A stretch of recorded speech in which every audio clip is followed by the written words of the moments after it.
정말 자식이 힘들 때 당신부터 챙겨줄 거라고 믿으세요? 당신이 쓰러졌을 때 친구가 먼저 병실로 달려올 거라고 생각하세요? 배우자와 영원할 거라 믿었지만 먼저 간 사람 많습니다. 현실은 냉정합니다. 노년은 배신으로 시작됩니다. 믿었던 사람에게서 상처받고 기대했던 관계는 끊어지고 결국 고요한 방 한가운데 홀로 남게 됩니다. 슬프지만 진실입니다. 지금 필요한 건 사람을 바꾸는 게 아니라 나를 준비시키는 일입니다. 이제부터 혼자 살아도 무너지지 않는 5가지 기준을 말씀드리겠습니다. 이것 5가지만 갖추면 누구에게도 기대지 않고 당당하고 행복하게 살아갈 수 있습니다. 영상을 무조건 끝까지 들으시기 바랍니다.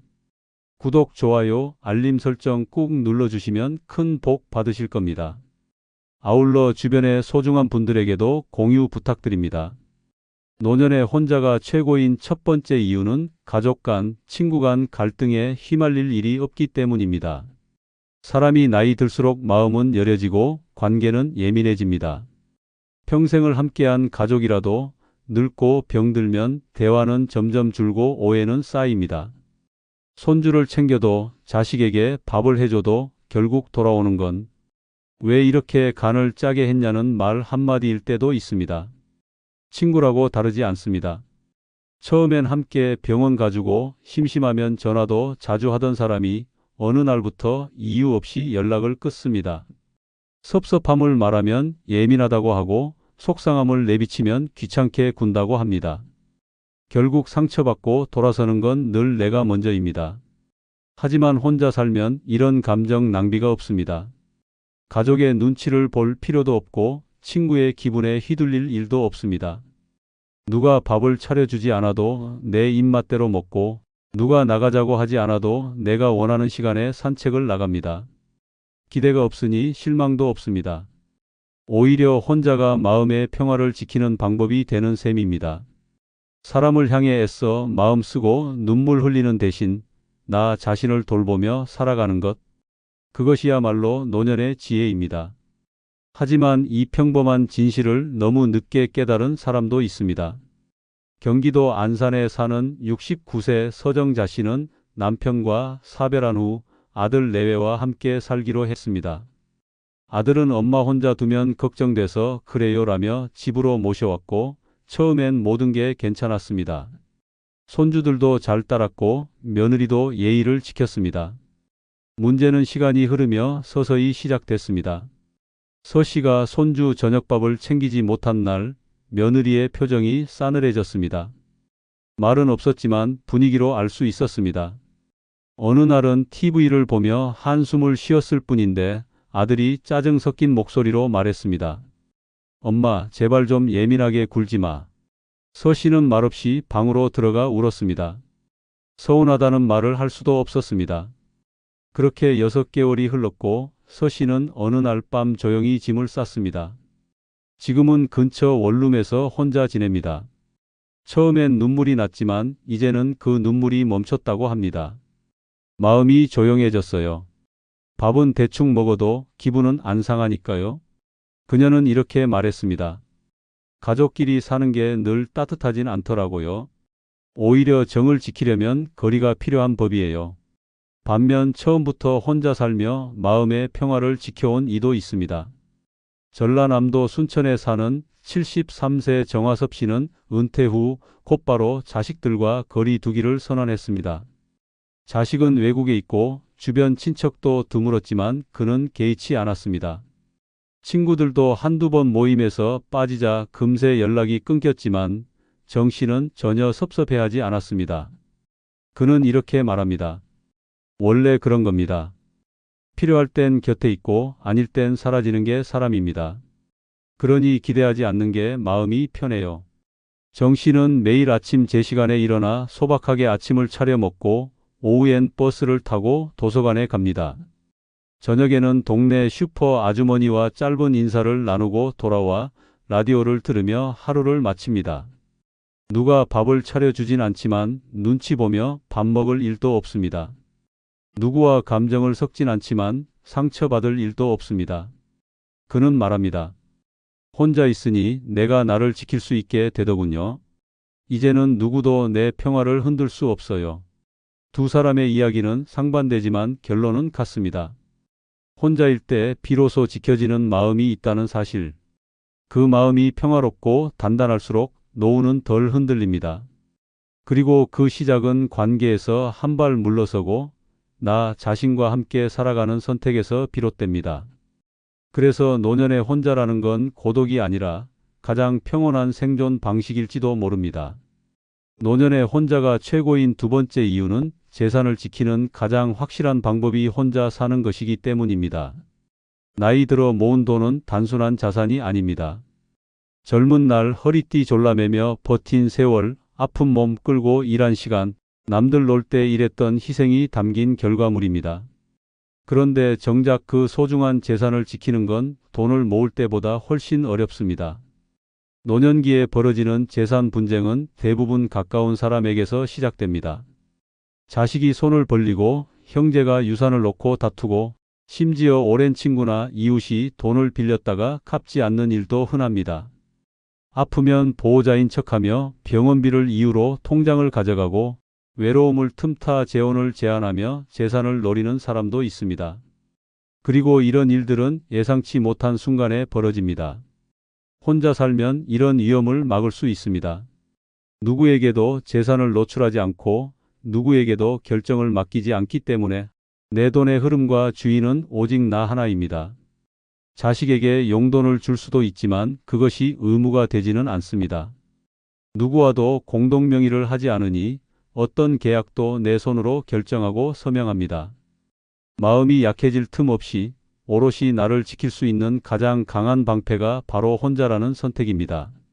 이 단순한 진실을 몰라 후회한 사람도 있고 일찍 깨달아 재산을 지킨 사람도 있습니다. 경북 구미에 사는 74세 정진호 씨는 아내를 먼저 떠나보내고 큰아들과 함께 살기로 했습니다. 아들은 아버지 연세도 있고 혼자 두면 불안해서요라며 정 씨를 집으로 모셔왔고 처음엔 효심이라 믿었습니다. 그러다 정 씨가 감기 몸살로 며칠 아팠던 어느 날 아들은 병원비를 대신 내주겠다며 통장을 건넬 것을 요구했습니다. 어차피 제가 나중에 상속받을 건데 지금부터 관리해 드리는 게 낫잖아요. 정 씨는 처음엔 거절했지만 아들의 설득과 며느리의 눈치에 밀려 결국 통장을 넘겼습니다. 그리고 1년이 지나지 않아 정 씨는 기초생활수급 신청을 해야 했습니다. 통장에는 30만 원도 남아있지 않았고 아들은 아버지 병원비며 생활비며 다 썼다는 말만 되풀이했습니다. 정 씨는 말합니다. 내가 죽을 때 가져갈 돈은 없어도 최소한 내 인생의 마무리는 내가 선택하고 싶었어요. 그런데 그걸 못 지킨 겁니다. 반면 강원도 속초에 사는 70세 이명숙 씨는 남편이 세상을 떠난 뒤 단 하루도 자식 집에 얹혀 산 적이 없습니다. 아들이 집을 사줄 테니 이사 오라고 했지만 임 씨는 거절했습니다.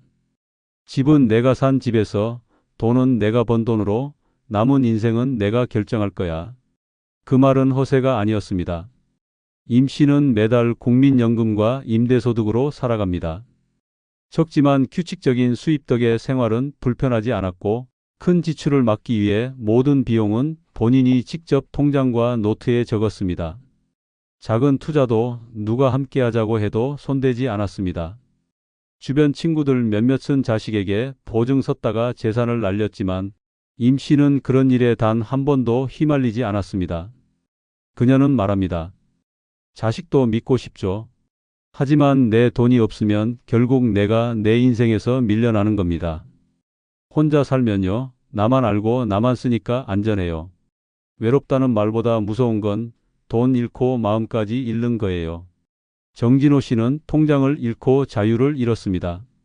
이명숙 씨는 혼자였기에 돈도 자존심도 지킬 수 있었습니다. 노년의 재산은 단순한 숫자가 아닙니다. 내 권리이고 내 자존심이며 내 마지막 결정권입니다. 그 소중한 것을 지킬 수 있는 가장 강력한 선택은 누군가에게 기대지 않는 삶, 바로 혼자인 삶입니다. 노년의 혼자가 최고인 세 번째 이유는 만나고 싶은 사람만 골라서 만날 수 있기 때문입니다. 늙는다는 건 관계가 줄어드는 것이 아니라 불필요한 관계를 덜어내는 과정입니다. 예전에는 직장 때문에, 자식 때문에, 사돈 때문에 어쩔 수 없이 만나야 했던 사람들도 있습니다. 좋아하지 않아도 웃어야 했고, 듣기 싫은 말에도 고개를 끄덕여야 했습니다.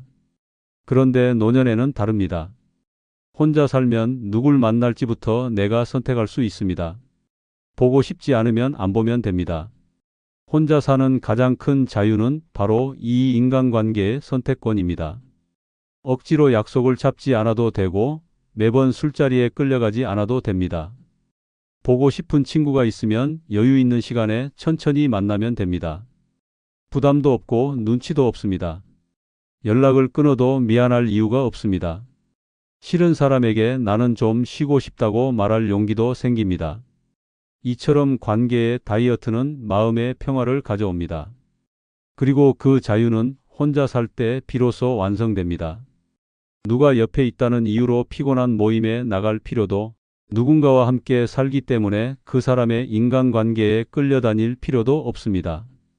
함께 사는 사람 하나만 늘어나도 관계는 배가 되고 피로는 몇 배가 됩니다. 혼자 살면 그런 소모가 없습니다. 이 진실을 늦게 깨닫고 후회한 사람도 있고 일찍 깨달아 인생을 바꾼 사람도 있습니다. 서울 마포구에 사는 75세 김선혜 씨는 남편과 50년 가까이 함께 살았습니다. 처음에는 사랑으로 시작된 결혼이었지만 노년에 접어들면서 갈등이 커졌습니다. 가장 힘들었던 건 남편의 인간관계였습니다. 남편은 정년퇴직 후에도 모임을 즐겨 다녔고 그때마다 김 씨는 따라다녀야 했습니다. 낯선 사람들과 어색한 술자리, 끝도 없는 수다, 불편한 웃음. 김 씨는 수십 번 난 좀 쉬고 싶다고 말했지만 남편은 사람들한테 인사라도 해야지라며 이해하지 못했습니다. 결국 김 씨는 점점 말을 줄이고 방에 혼자 머무는 시간이 길어졌습니다. 그런데도 남편은 본인 친구들의 이름을 매번 꺼내며 이번엔 누구 부부 만날 거니까 같이 나가자고 했습니다. 김 씨는 말합니다. 그 사람들이 싫었던 게 아니라 그 자리가 나에게 필요 없었던 거예요. 그런데 계속 끌려다녔죠. 남편이 건강 악화로 병원에 입원하면서 김 씨는 처음으로 자유를 느꼈습니다. 의도치 않은 혼자가 된 거였지만 오히려 그때부터 외출이 즐거워졌습니다. 보고 싶은 사람만 만나고 듣고 싶은 이야기만 들을 수 있게 되었기 때문입니다. 반면 충남 서산에 사는 71세 이남규 씨는 일찍부터 사람은 골라 만나야 한다는 신념으로 살아왔습니다. 은퇴 후 재혼 권유도 있었고 함께 살자는 친구의 제안도 있었지만 그는 단호히 거절했습니다. 대신 소수의 친구들과만 관계를 이어갔습니다. 그는 매주 수요일 동네 도서관 앞 벤치에서 40년 지기 친구 한 명과 커피를 마십니다. 둘은 정치 얘기도 안 하고 가족 얘기도 거의 안 합니다. 대신 노년의 외로움, 건강, 그리고 재미없는 드라마에 대한 불평 같은 현실적인 이야기를 나눕니다. 이남규 씨는 말합니다. 사람 많은 자리에 가면 피곤해요. 괜히 내 얘기 들려주고 남 얘기 들어줘야 하잖아요. 지금은 나랑 코드 맞는 사람만 봅니다. 딱 그게 좋습니다. 그는 혼자 사는 삶을 고요한 호수라고 표현합니다. 자극적인 관계는 파문만 남기고 결국 스스로를 지치게 한다는 걸 너무 잘 알기 때문입니다. 김선혜 씨는 억지로 웃으며 살아야 했던 과거를 지나 늦게 얻은 조용한 일상을 사랑하게 되었습니다. 이남규 씨는 처음부터 관계의 범위를 좁히고 그 안에서 깊이를 만들었습니다. 두 사람 모두 혼자이기에 가능한 선택이었습니다. 나이가 들수록 중요한 건 사람 수가 아니라 사람 질입니다. 그리고 그 질은 내가 선택할 수 있을 때 비로소 지켜집니다. 그런 의미에서 노년의 혼자 삶은 외로움이 아니라 관계의 자율권을 되찾는 길입니다.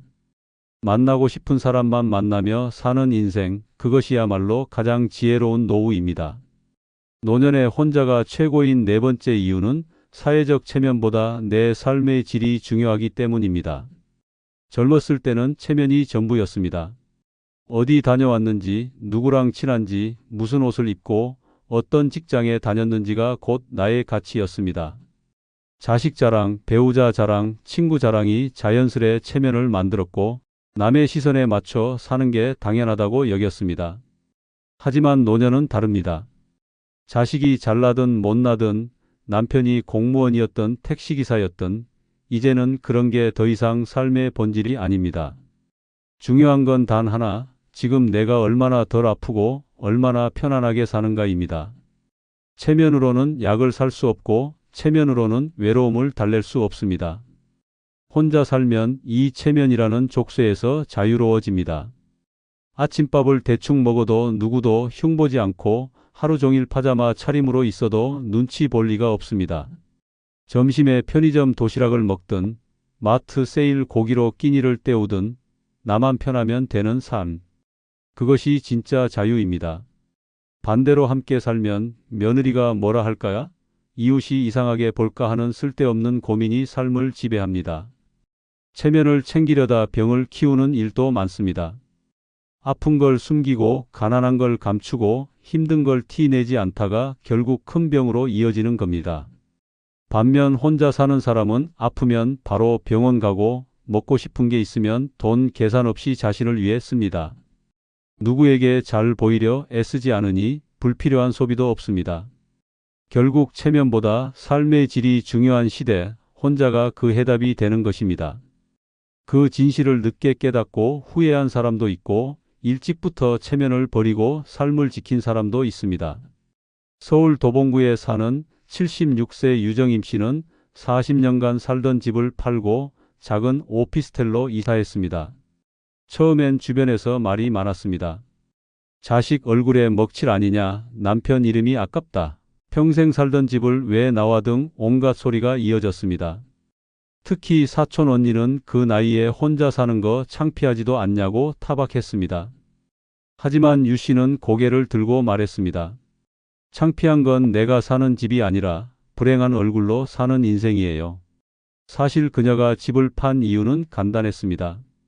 계단 많은 단독주택이 더는 몸에 맞지 않았고 집 유지비도 부담이 컸기 때문입니다. 결국 그녀는 작은 평수지만 엘리베이터 있는 아파트로 옮겼고 병원과 마트가 가까운 곳에 자리를 잡았습니다. 그 선택 이후 그녀의 삶은 눈에 띄게 달라졌습니다. 허리 통증이 줄었고 외출이 쉬워졌으며 무엇보다 마음이 가벼워졌습니다. 반면 경북 포항에 사는 70세 정명수 씨는 체면 때문에 모든 걸 잃은 경우입니다. 정 씨는 평생을 교사로 지내며 자존심을 지켜온 사람입니다. 은퇴 후 연금을 받으며 살고 있었지만 체면상 자식 집에서 함께 살아야 한다고 생각했습니다. 결국 큰아들 집에 들어갔고 주변에는 손주 보려고 올라왔다고 말했습니다. 하지만 실제 생활은 달랐습니다. 손주는 스마트폰만 들여다보고 며느리는 불편한 기색을 감추지 않았습니다. 집에서는 늘 조용히 움직여야 했고 생활 패턴도 눈치를 보며 맞춰야 했습니다. 가끔 친구들이 나오셔서 밥 한 끼 합시다 해도 체면 때문에 요즘 바쁘다며 거절했습니다. 속으론 외로워도 남 부러울 것 없다는 척해야 했습니다. 정 씨는 지금 말합니다. 아무것도 부럽지 않다는 표정을 짓는 게 제일 고달팠어요. 그런데 그러고도 남는 건 깊은 허무감뿐이더라고요. 결국 그는 다시 포항으로 내려가 혼자 살기로 결심했습니다. 유정임 씨는 체면을 버리고 편안함을 얻었습니다. 정명수 씨는 체면을 지키려다 삶의 질을 잃었습니다.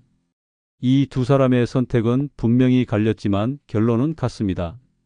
노년의 삶은 남의 시선으로 채워지는 게 아니라 내 몸과 마음이 얼마나 덜 피곤한가로 결정됩니다. 그래서 혼자는 부끄러운 삶이 아니라 가장 솔직하고 가장 건강한 선택입니다. 남이 뭐라 하든 나답게 살 수 있는 삶. 그게 진짜 품격이고 진짜 체면입니다. 노년의 혼자가 최고인 5번째 이유는 인생의 마무리를 내 방식으로 할 수 있기 때문입니다. 사람은 누구나 삶의 끝을 맞이합니다. 그런데 그 마지막을 어떻게 맞이하느냐는 남이 아닌 내가 정해야 할 몫입니다. 하지만 함께 사는 사람, 특히 가족이 있으면 그 결정은 온전히 내 것이 되지 않습니다. 병원에 갈지 말지, 연명치료를 받을지 말지, 어디에서 삶을 마무리할지조차 가족의 뜻에 따라 흔들립니다. 의사 표현을 해도 엄마가 몰라서 그래 아버지 말은 그냥 감정이잖아요 하며 묵살대기 일쑤입니다. 누군가는 말합니다. 그래도 자식이 있으면 마지막까지 곁에서 지켜줄 거 아니냐고. 하지만 그건 이상적인 이야기일 뿐 현실은 다릅니다. 바쁜 자식은 돌봄을 병원에 맡기고 배우자는 아프면 힘에 부쳐 간병인을 부릅니다. 심지어 내 인생의 마지막을 논의하는 자리에서 나만 빠져 있는 경우도 많습니다. 그렇게 내 삶은 타인의 판단으로 정리되고 맙니다. 그러나 혼자 사는 사람은 다릅니다. 어디에서 살고 어디에서 죽을지 어떤 모습으로 떠날지를 스스로 선택할 수 있습니다. 요양병원 대신 자택을 고를 수도 있고 연명치료 대신 평온한 자연사를 택할 수도 있습니다. 장례 방식도 유산의 배분도 마지막에 입을 옷도 내가 정할 수 있습니다. 누군가의 눈치가 아닌 내 뜻대로. 이런 자유는 오직 혼자일 때만 가능한 특권입니다. 삶의 마무리란 누가 대신해 주는 게 아니라 내가 준비하고 내가 선택해야 하는 순간입니다. 그리고 그 결정을 지키기 위해 필요한 건 혼자라는 독립입니다. 서울 종로구에 사는 79세 한은숙 씨는 10년 전부터 내 죽음을 내 손으로 준비하겠다며 소위 웰다잉 노트를 작성해 왔습니다. 어떤 치료는 거부하겠다는 문서부터 장례식 대신 친구 셋이 모여 식사를 하며 기억해 달라는 메모까지. 그녀는 자식에게 재산을 남기지 않았고 오히려 소규모 시민단체에 일정 금액을 기부하겠다고 유언장에 명시했습니다. 처음엔 주변 사람들이 말렸습니다. 자식들이 서운해하지 않겠냐, 이기적이라는 말 들을 수 있다, 너무 쓸쓸하지 않냐는 말도 들었습니다. 하지만 그녀는 흔들리지 않았습니다. 나는 평생 남에게 맞춰 살았어요. 마지막만큼은 나답게 살고 싶어요. 그녀는 매일 아침 스스로 밥을 차려 먹고 일주일에 2번 동네 도서관에서 자원봉사를 합니다. 몸이 아프면 병원 예약도 본인이 직접 합니다. 그녀는 말합니다. 죽음을 준비한다고 슬픈 게 아니라 오히려 지금 더 충만하게 살게 됐어요.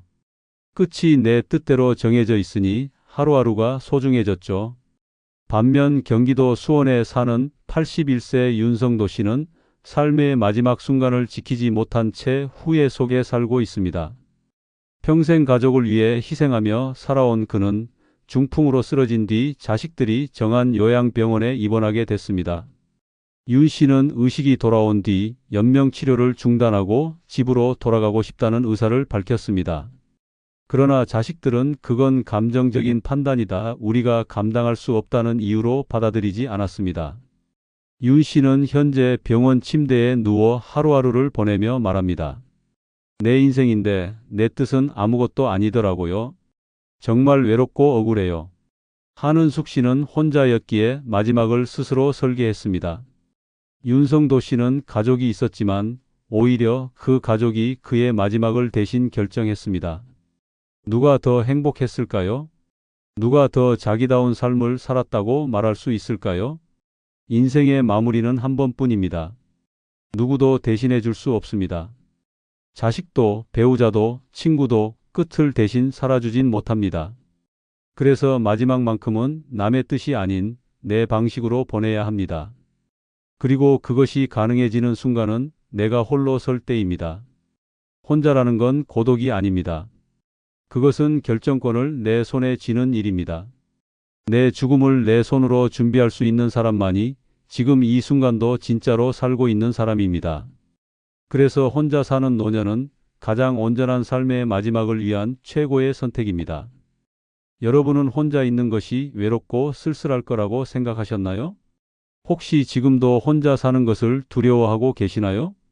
많은 분들이 젊었을 때부터 혼자 있는 것에 대해 부정적인 편견을 갖고 계셨을 겁니다. 혼자 있으면 외로울 거고 우울할 거고 누군가와 함께 있어야만 행복할 수 있다고 생각했죠. 그래서 억지로라도 사람들과 어울리려고 노력하고 혼자 있는 시간을 피하려고 했습니다. 하지만 이런 생각들이 사실은 잘못된 편견이었다는 걸 나이가 들면서 깨닫게 됩니다. 실제로 혼자 살아보신 많은 어르신들이 이렇게 편안할 줄 몰랐다. 진작 이렇게 살 걸 그랬다고 말씀하세요. 오늘은 왜 노년의 혼자가 최고인지 그 놀라운 이유 5가지를 알려드리겠습니다. 아직 구독, 좋아요 누르지 않은 분들은 꾹 눌러주시기 바랍니다. 주변의 소중한 분들에게 많은 공유도 해주시기 바랍니다. 늙어 혼자가 최고라 하는 첫 번째 이유는 마음이 식은 사람을 붙잡지 않아도 되기 때문입니다. 살다 보면 이런 경험을 하게 됩니다. 한때 가까웠던 사람이 점점 멀어져 가는 걸 느끼는 순간 말이에요. 전화 통화 시간이 짧아지고 만나자는 제안에 핑계가 늘어나고 대화할 때도 예전 같은 따뜻함이 사라집니다. 그럴 때 우리는 어떻게 할까요? 대부분 그 관계를 되살리려고 애를 씁니다. 더 자주 연락하고 더 많이 베풀고 더 많이 이해하려고 노력하죠. 하지만 이미 식어버린 마음을 다시 데우는 건 쉽지 않습니다. 특히 가족 관계에서는 더욱 복잡해집니다. 그래도 가족인데라는 생각으로 계속 매달리게 되거든요. 자녀들이 바빠서 연락을 뜸하게 해도 형제 자매들이 멀어져도 혈연이라는 이름으로 관계를 이어가려고 합니다. 하지만 이런 노력들이 때로는 역효과를 낳기도 해요. 상대방에게는 부담이 되고 나에게는 더 큰 상처가 됩니다. 일방적인 관심과 노력이 계속되면 서로에게 피로감만 쌓이게 되죠. 그런데 혼자 지내면 이런 고민 자체가 사라집니다. 마음이 식은 사람을 억지로 붙잡아 둘 필요가 없어요. 그 사람들 없이도 충분히 평온하고 만족스러운 하루를 보낼 수 있다는 걸 깨닫게 됩니다. 진짜 나를 소중히 여기는 사람들은 따로 있다는 것도 알게 되죠. 억지로 유지되는 관계보다는 자연스럽게 이어지는 진심 어린 관계가 훨씬 소중하다는 걸 느끼게 됩니다. 혼자 있으면서 자신과의 관계에 집중할 수도 있어요. 다른 사람의 관심을 끌기 위해 에너지를 쓰는 대신 나 자신을 돌보고 내가 좋아하는 일들에 시간을 투자할 수 있습니다. 마음이 식은 사람들과의 관계에서 벗어나면 오히려 마음이 가벼워집니다. 더 이상 눈치를 보지 않아도 되고 상대방의 반응을 걱정하지 않아도 되니까요. 수원시에 사시는 김철민 할아버지는 올해 75세입니다. 몇 년 전 아내를 먼저 보내고 혼자 살게 되었는데 처음에는 오랜 친구들과 자주 만나려고 노력했어요. 하지만 시간이 지나면서 친구들의 반응이 예전 같지 않다는 걸 느꼈죠. 만나자는 연락에 요즘 몸이 안 좋아서 가족들이 와서 같은 핑계들이 늘어났습니다. 처음에는 할아버지도 계속 연락하고 만나려고 애썼어요. 먼저 전화하고 식사도 사겠다고 하고 심지어 집까지 찾아가기도 했습니다. 하지만 친구들의 시큰둥한 반응을 보면서 깨달았죠. 아, 이 사람들 마음이 이미 멀어졌구나 하고 말이에요. 그날부터 할아버지는 그런 관계들을 정리하기로 했습니다. 더 이상 먼저 연락하지 않고 억지로 만나려고 하지도 않았어요. 처음에는 외로웠지만 시간이 지나면서 오히려 마음이 편해지기 시작했습니다. 이제 할아버지는 아침에 일어나 홀로 산책을 하고 도서관에서 책을 읽으며 여유로운 시간을 보내세요.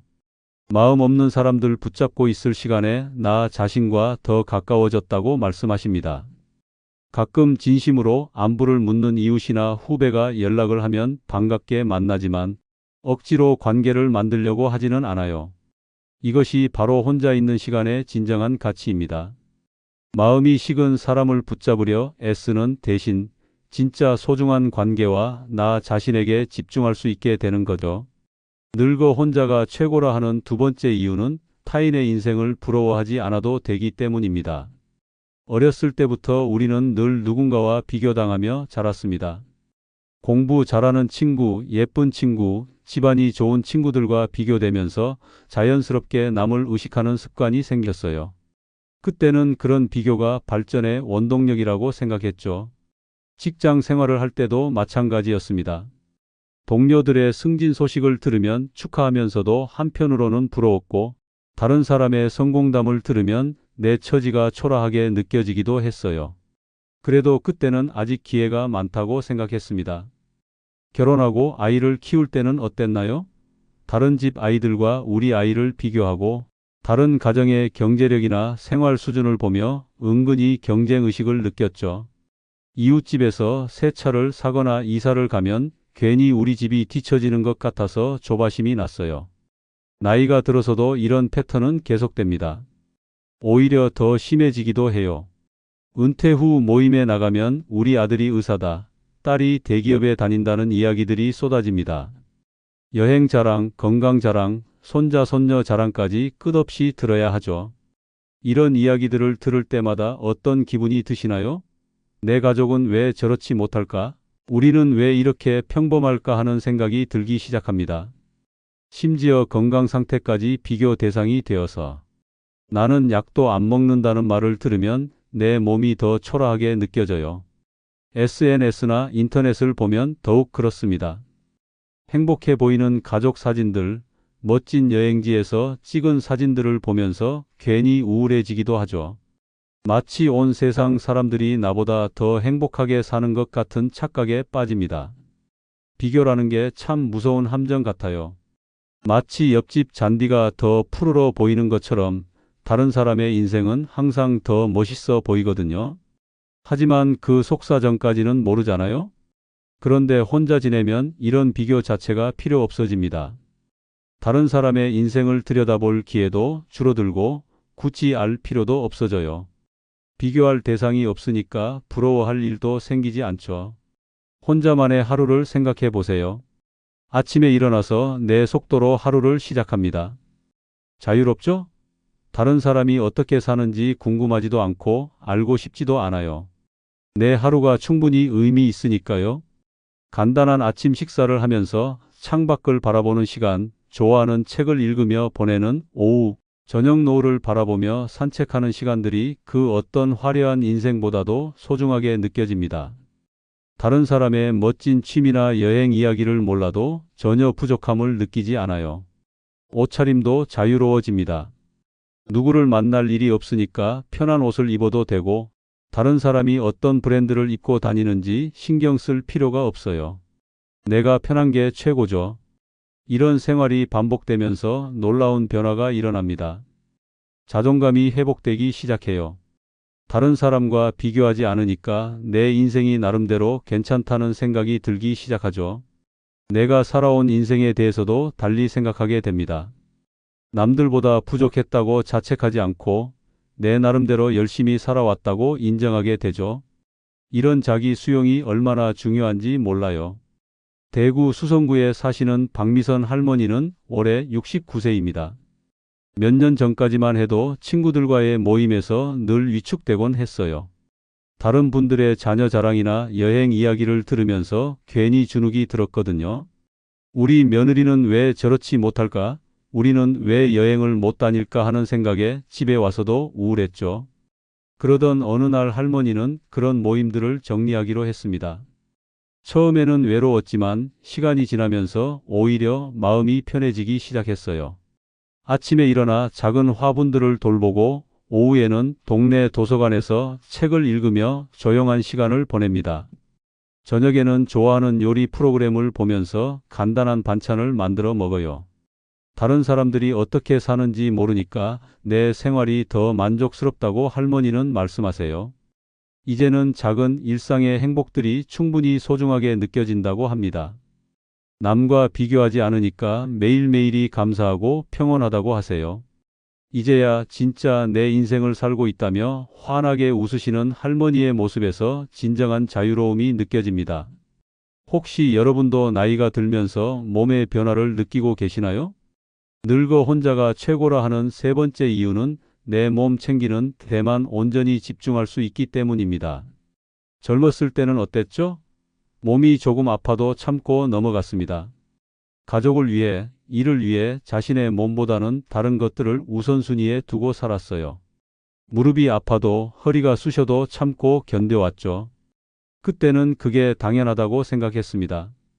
하지만 60대가 넘어서면서 달라집니다. 몸이 보내는 신호들을 더 이상 무시할 수 없게 되죠. 예전처럼 억지로 참으면 안 되는 나이가 된 거예요. 이제는 몸의 목소리에 귀를 기울여야 할 때입니다. 그런데 가족들과 함께 살면 어떤가요? 여전히 눈치를 보게 됩니다. 몸이 아파도 괜찮다고 말하게 되고 피곤해도 가족들 식사 준비를 해야 하죠. 내 몸보다는 다른 사람들을 먼저 생각하게 되는 경우가 많아요. 특히 식사 시간이 문제입니다. 가족들 식사 시간에 맞춰 먹어야 하는데 나이가 들면 소화가 잘 안 되거나 입맛이 없을 때가 많잖아요. 그래도 같이 앉아서 억지로 먹어야 하는 상황이 생깁니다. 병원에 가는 것도 쉽지 않습니다. 별것 아닌 걸로 병원에 가냐는 소리를 들을까봐 망설이게 되고 가족들 스케줄을 고려해야 해서 미루게 되죠. 정작 필요할 때 제때 치료받지 못하는 경우가 생깁니다. 혼자 있을 때는 완전히 달라져요. 이런 몸의 신호에 온전히 집중할 수 있습니다. 무릎이 아프면 충분히 쉴 수 있고 피곤하면 언제든 누워서 휴식을 취할 수 있어요. 다른 사람 눈치를 보지 않고 내 몸이 원하는 대로 움직일 수 있다는 것은 정말 큰 자유입니다. 식사도 자유로워집니다. 내 몸이 원할 때 먹을 수 있어요. 소화가 잘 안 되면 죽을 끓여 먹고 입맛이 없으면 간단하게 과일이나 요구르트로 때울 수도 있죠. 자유롭지 않나요? 내 몸 상태에 맞는 음식을 선택할 수 있어서 소화도 잘 되고 몸도 편합니다. 잠자는 시간도 자유로워집니다. 밤에 잠이 안 오면 억지로 누워있지 않고 책을 읽거나 차를 마실 수 있고 새벽에 잠에서 깨면 조용히 산책을 나갈 수도 있어요. 정말 편해요. 낮에 피곤하면 언제든 낮잠을 잘 수 있습니다. 이런 자연스러운 생활 리듬이 몸에는 훨씬 좋죠. 운동도 내 속도에 맞춰 할 수 있습니다. 무리하지 않고 내 몸 상태에 맞는 강도로 할 수 있어서 부상의 위험도 줄어들어요. 관절이 아픈 날에는 가벼운 스트레칭만 하고 컨디션이 좋은 날에는 조금 더 활동적으로 움직일 수 있죠. 병원 가는 것도 훨씬 편합니다. 몸에 이상이 있으면 바로 병원에 갈 수 있고 몸의 작은 변화도 빨리 알아챌 수 있습니다.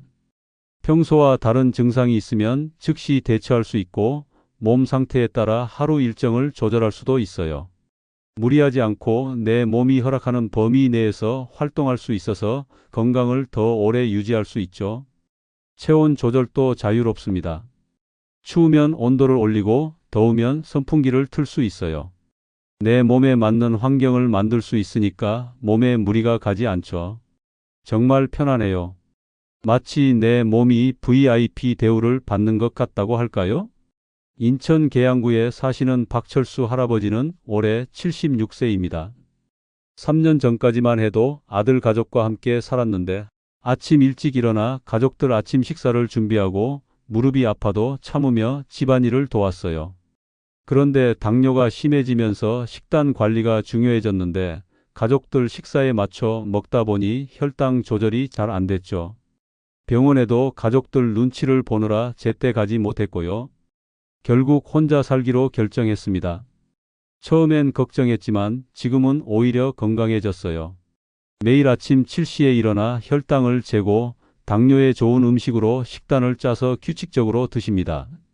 오후에는 30분씩 동네를 산책하고 저녁에는 일찍 잠자리에 들어요. 약도 알람을 맞춰놓고 정확한 시간에 챙겨 드시죠.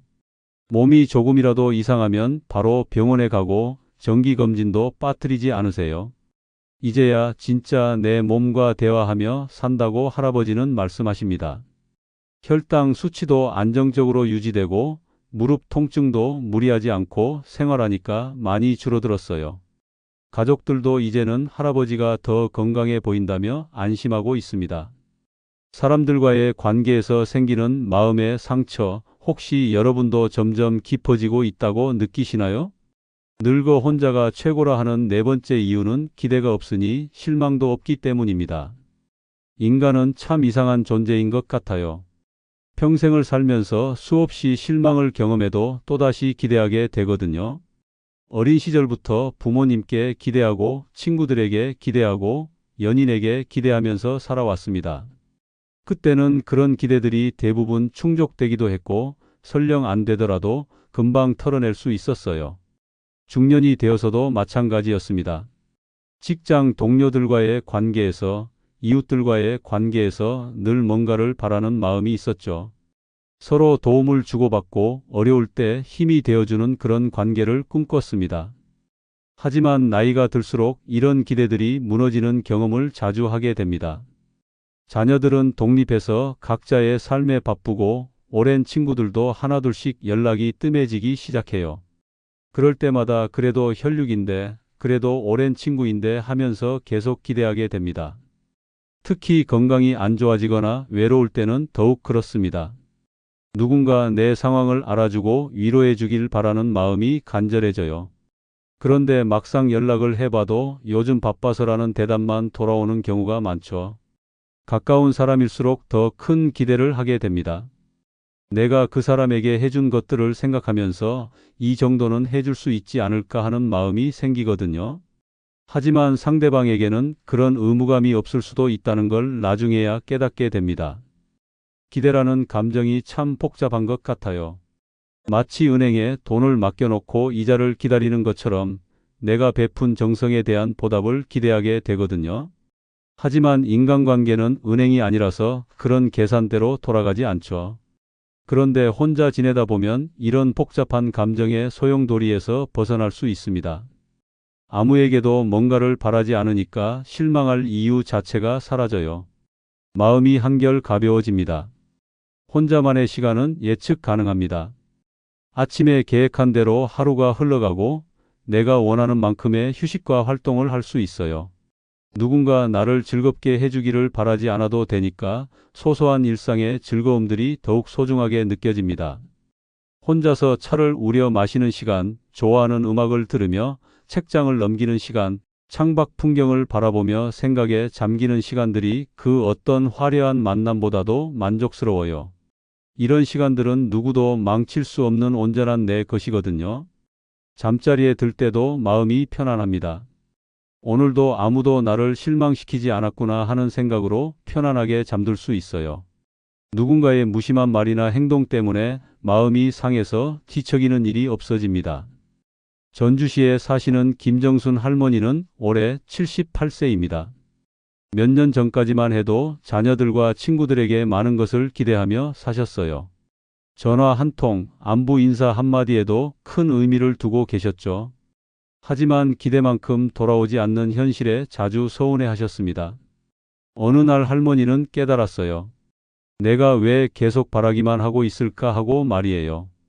그날부터 할머니는 아무것도 기대하지 않기로 했습니다.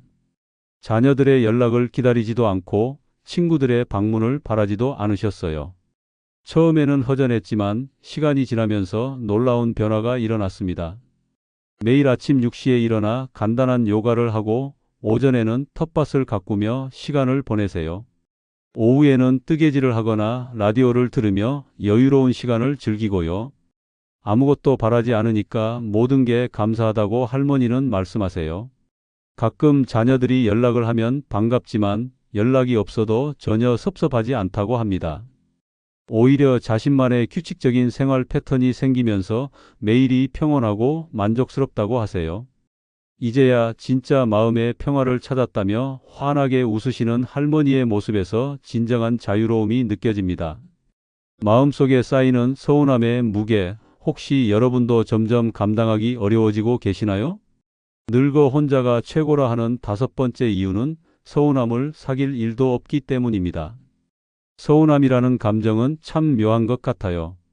어릴 때는 금방 사라졌던 감정인데 나이가 들수록 마음 깊숙이 뿌리를 내리고 오래도록 남아있게 되거든요. 젊었을 때는 뭐 그런 걸로 하며 웃어넘겼던 일들이 이제는 며칠, 몇 달씩 마음에 남아 있습니다. 직장 생활을 할 때를 생각해 보세요. 동료가 무심코 던진 한마디나 상사의 차가운 반응에 잠깐 기분이 나빠져도 금방 잊었잖아요. 일이 바쁘고 다른 관심사들이 많아서 그런 감정들이 오래 지속되지 않았습니다. 하지만 은퇴하고 나서는 달라집니다. 할 일도 줄어들고 만나는 사람도 한정되다 보니 작은 일에도 더 예민하게 반응하게 돼요. 누군가의 무관심한 태도나 차가운 반응이 마음에 깊은 상처로 남습니다. 자녀들과의 관계에서도 그렇습니다.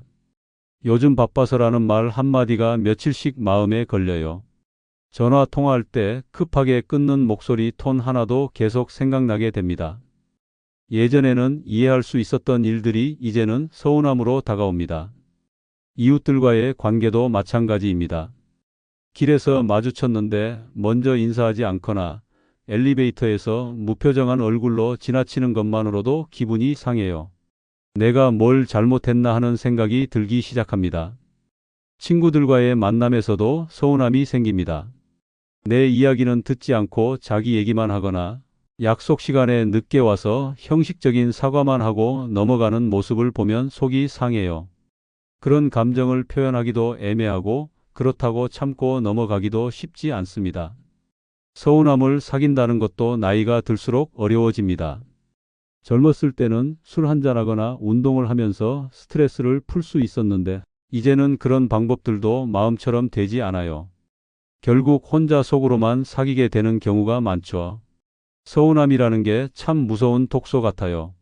마치 정수기 필터가 오염되는 것처럼 한번 쌓이기 시작하면 마음 전체를 탁하게 만들어 버리거든요. 그런데 혼자 지내면 이런 서운함 자체가 생기지 않습니다. 누군가에게 상처받을 일이 없으니까 마음을 사귈 필요도 없어져요.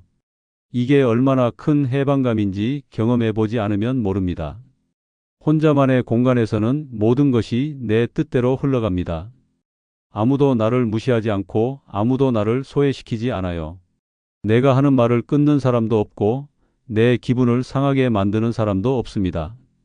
하루 종일 마음이 편안합니다. 아침에 일어나서부터 저녁에 잠들 때까지 누군가 때문에 기분이 상할 일이 없어요. 이런 평온함이 얼마나 소중한지 혼자 살아보면 알 수 있습니다. 대화할 때도 편안합니다. 혼자서 중얼거리는 말들은 아무도 무시하지 않고 아무도 끊지 않아요. 내가 좋아하는 주제로 마음껏 생각할 수 있고 누구의 비판이나 무관심한 반응을 걱정하지 않아도 됩니다. 식사 시간도 자유롭습니다. 내가 좋아하는 음식을 먹어도 누가 뭐라고 하지 않고 간단하게 때워도 눈치를 볼 필요가 없어요. 누군가의 취향에 맞춰야 한다는 부담도 없고 그로 인한 갈등도 생기지 않습니다. 저녁 시간이 특히 평화롭습니다. 좋아하는 프로그램을 보면서 편안한 시간을 보낼 수 있고 아무도 채널을 바꾸라고 하지 않아요. 내가 좋아하는 음악을 들어도 시끄럽다고 불평하는 사람이 없습니다. 잠자리에 들 때도 마음이 깨끗합니다. 오늘 하루 아무도 나를 상처 주지 않았으니까 마음이 편안해요. 누군가의 말이나 행동 때문에 뒤척이며 잠 못 이루는 일이 없어집니다. 이상으로 영상을 마치겠습니다. 구독, 좋아요 꾹 눌러주시고 영상 하단에 나온 제품을 누르시면 쿠팡으로 연결됩니다. 쿠팡으로 연결된 후 아무 물건을 사셔도 본 채널에 약간의 수익이 생기니 많은 이용 바랍니다. 감사합니다. 요즘 들어 자다가 깬 새벽 3시 문득 이런 생각이 듭니다. 내가 혹시 자식한테 짐은 아닐까? 아침밥 해놓고 기다려도 연락은 온종일 없습니다. 엄마 혼자 사는 거 괜찮아? 묻긴 하지만 막상 같이 살자는 말은 안 합니다. 그런데 말입니다. 늙어서 불안할수록 오히려 혼자 살아야 마음이 편하다는 걸 요즘 깨닫고 있습니다. 물 끓여놓고 라면 하나 끓여 먹는 게 이렇게 자유로운 일인지 혼자 살아보니 알겠습니다. 누가 뭐라 할 사람도 없고 반찬 투정 들을 일도 없습니다. 밤늦게 드라마 정주행을 해도 방불 끄라는 소리 없이 마음껏 웃고 울 수 있죠. 늙어서 외롭고 불안할 거라 걱정하셨죠? 하지만 의외로 그 불안에서 벗어나는 가장 확실한 방법이 바로 혼자 사는 것일지도 모릅니다. 지금부터 그 이유 5가지 이유를 들어보세요. 구독, 좋아요, 알림 설정하시면 시작하겠습니다. 인생은 결국 내 속 편한 대로 사는 게 정답입니다. 에이, 그래도 혼자 살면 외롭잖아 라고 말하는 분들 많습니다. 그런데요, 정말 외로운 건 옆에 누군가 있음에도 그 사람 눈치 보느라 내가 사라지는 삶입니다. 늙어 불안할수록 혼자 살아야 되는 첫 번째 이유는 바로 누군가의 기분을 맞출 필요가 없기 때문입니다. 나이 들수록 우리는 사소한 말 한마디, 표정 하나에도 예민해집니다. 같이 사는 사람이 찡그리면 아침밥은 왜 그랬나? 내 말이 기분 나빴나? 끝없는 자기검열이 시작됩니다. 대화 한마디에도 이 말을 해도 될까? 머릿속에 필터가 수십 개. 눈치라는 게 한두 번이지 평생을 그렇게 살다 보면 정작 나는 사라지고 없습니다. 그러다 어느 날 갑자기 스스로에게 물어보게 됩니다. 내가 좋아하는 음식이 뭐였더라? 내가 듣고 싶은 노래가 뭐였지? 혼자 살면요. 라면을 아침으로 먹던 밤 12시에 양푼 비빔밥을 퍼먹던 누가 뭐라 할 사람 없습니다. 뉴스 틀어놓고 욕을 하든 아침 드라마를 보며 소리 내 울든 눈치 볼 일이 없습니다. 전기장판을 1단에 놓을지 5단에 놓을지도 내 마음입니다. 추우면 껴입고 더우면 벗고 누구 허락받을 필요 없습니다. 어떤 할머니는 이런 말씀을 하셨습니다. 나는 겨울에 방 온도를 28도까지 올려야 잠이 오는데 사위가 와 있으면 22도만 돼도 더워 죽겠다고 난리여. 결국 내가 발 시린 채로 잤다니까. 고작 방 온도 하나 조절 못하는 삶, 이게 과연 가족과 함께라는 이름으로 유지해야 할 생활일까요?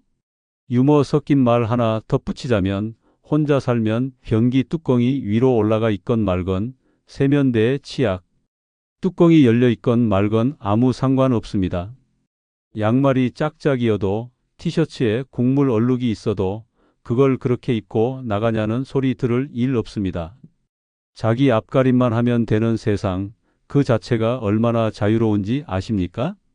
물론 혼자 살다 보면 가끔 정막이란 녀석이 슬며시 방문을 열고 들어옵니다. 그러나 정막은 내가 원할 때 받아들일 수 있는 손님입니다. 반대로 누군가와 살면서 받는 눈치는 원치 않아도 매일같이 쳐들어오는 불청객입니다.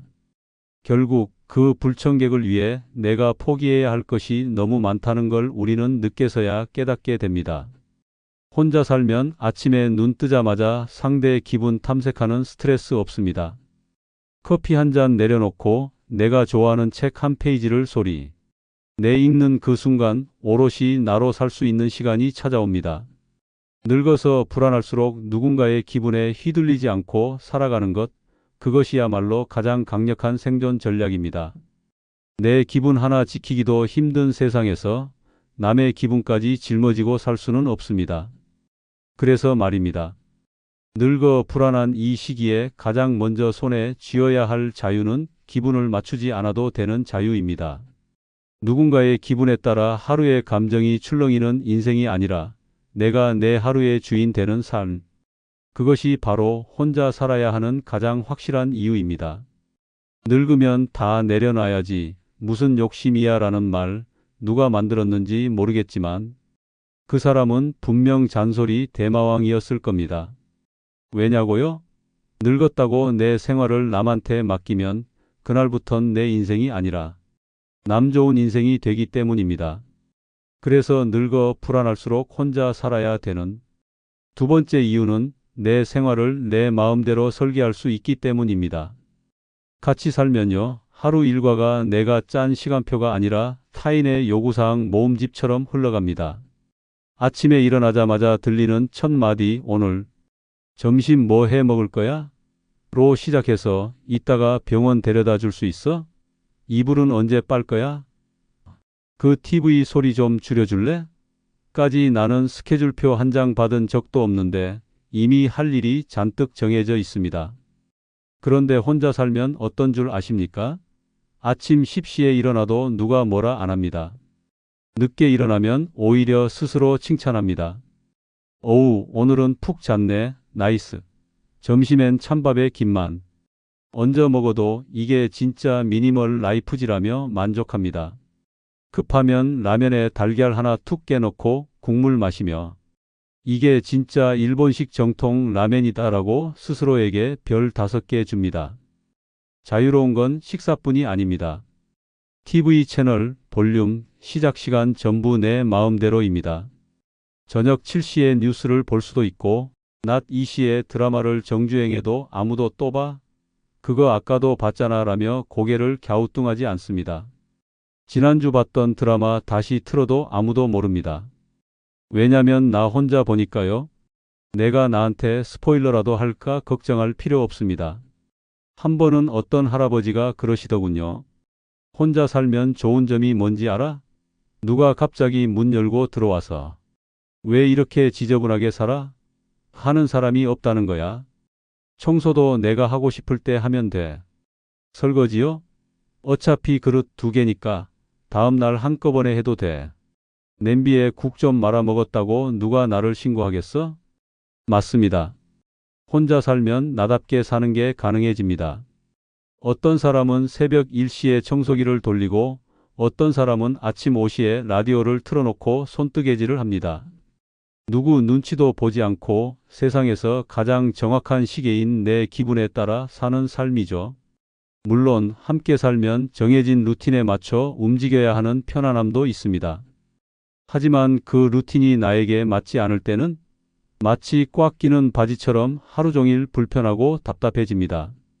혼자 산다는 건요, 매일 내 몸에 딱 맞는 옷을 입는 기분입니다. 내 시간표, 내 속도, 내 리듬. 늙어서야 비로소 처음 찾는 나만의 템포가 있습니다.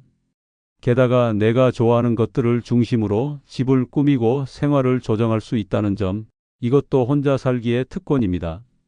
거실 한복판에 실내 자전거를 놓든 거실, 벽면을 책장으로 가득 채우든 아무도 이게 뭐야, 치워 라고 하지 않습니다. 전기밥솥 대신 커피 머신 2대를 들여놔도 되는 자유.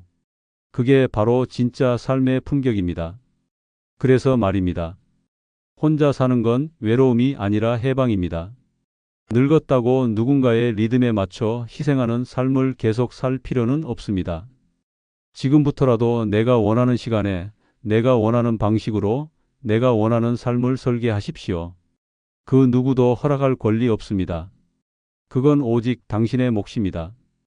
아직도 누군가와 살고 있다면 한 달에 들어오는 소득이 몇만 원만 줄어도 머릿속 계산기가 미친 듯이 돌아가기 시작합니다. 이걸 말해야 하나, 숨겨야 하나, 알아채면 잔소리할 텐데. 늙어 불안할수록 혼자 살아야 되는 세 번째 이유는 소득이 적다고 눈치 볼 일이 없기 때문입니다. 살아보면 알겠지만 돈이 많고 적음보다 더 무서운 건 돈 가지고 기싸움하는 관계입니다. 특히 노년에 들어서면 수입은 줄어들고 지출은 자꾸 늘어나는데 그걸 이해 못하는 가족과 함께 살면 말 한마디가 다툼의 불씨가 됩니다. 어떤 날은 이런 말이 날아옵니다. 어머니, 또 저거 사셨어요? 아니, 나한테도 취향이 있고 소소한 낙이 있는데 그걸 왜 설명해야 합니까? 이번 달에 병원비 좀 줄이면 안 될까요? 이 말을 듣는 순간 늙은 나는 죄인처럼 작아집니다. 하지만 혼자 살면요? 돈이 적어도 기죽을 이유가 전혀 없습니다. 내 통장 사정은 나만 아는 일입니다. 월 60만 원으로도 사는 법을 알면 당당하게 라면 끓여 먹고 반찬은 김치 하나면 됩니다. 냉장고 탈탈 털기 요리왕이 되는 것도 한 달, 생활비 전략 챌린지를 혼자 벌이는 것도 오롯이 내 재미입니다. 어느 누구도 그건 너무 없어 보인다는 말을 하지 않습니다. 왜냐고요? 나 혼자 보니까요. 눈치챌 사람 자체가 없습니다. 더 유쾌한 예도 있습니다. 어떤 할머니는 자랑스럽게 말씀하셨습니다. 나는 기초연금으로 딱딱 살아. 사치 안 해. 그런데 중요한 건 뭐냐? 내가 뭘 사도 나한텐 명품이야. 10,000원짜리 머플러 하나 사도 혼잣말로 이건 이번 겨울 최고의 투자다 이러고 웃어. 그렇게 사는 삶이야말로 돈보다 자존감으로 사는 삶입니다. 같이 살면 사소한 소비에도 이유를 설명해야 합니다. 마트에서 과일 하나 더 사와도 왜 이걸 또 샀냐는 말을 듣고 병원 진료 한 번 더 받으면 아직도 아파? 라는 핀잔이 따라옵니다. 나이 들어서는요, 병원 가는 게 레저입니다. 진료 후 커피 한 잔 마시고 천천히 집에 돌아오는 그 코스가 하루의 이벤트예요. 그런데 같이 사는 가족은 그걸 쓸데없는 낭비라고 봅니다. 생각이 다른 겁니다. 근데 문제는 그 생각을 매일 같이 들어야 한다는 점입니다. 혼자 살면 이런 스트레스 자체가 없습니다. 돈이 부족하면 조용히 한 끼 줄이고 생활비가 빠듯하면 다음 달 계획을 살짝 수정하면 됩니다. 누군가에게 양해를 구하거나 기분을 맞춰야 할 이유가 없습니다. 이 자유는요, 단순한 독립이 아니라 심리적 해방입니다. 그리고 중요한 사실 하나, 나이 들면 생각보다 많은 분들이 비슷한 경제적 어려움을 겪습니다. 근데 그걸 말 못하고 사는 이유는 가족 안에서 체면이라는 이름의 굴레 때문입니다. 애들 앞에서 초라해 보이기 싫어서 사위나 며느리가 무시할까봐. 그렇게 자존심 하나 지키려다 마음까지 무너지는 겁니다. 그래서 혼자 사는 게 강한 사람의 선택입니다. 소득이 줄어도 나 스스로를 꾸려갈 수 있다는 자부심, 그게 나이 들수록 가장 강력한 방패가 됩니다. 비싼 식탁보다 소박한 국 한 그릇에 담긴 자유가 더 맛있습니다. 누구 눈치도 보지 않고 누구 허락도 받지 않고 내가 가진 만큼, 내가 할 수 있는 만큼 사는 삶. 그것이 진짜 고요한 존엄입니다. 늙어 돈이 많지 않다고 기죽지 마십시오. 혼자 살면 그 돈으로도 충분히, 아니 오히려 더 잘 살 수 있습니다. 왜냐고요? 눈치 안 보고 비교 안 하고 마음껏 나대로 살 수 있기 때문입니다. 소득보다 중요한 건 소신 있게 사는 용기입니다. 그리고 그 용기는 혼자일 때 더 단단해집니다. 문을 열고 집에 들어왔는데도 숨이 턱 막히고 발끝부터 어깨까지 긴장이 그대로라면 그곳은 더 이상 집이 아닙니다. 쉼터도 아니고 피난처는 더더욱 아닙니다. 늙어 불안할수록 혼자 살아야 되는 네 번째 이유는 집이 진짜 쉼터이자 피난처가 될 수 있기 때문입니다.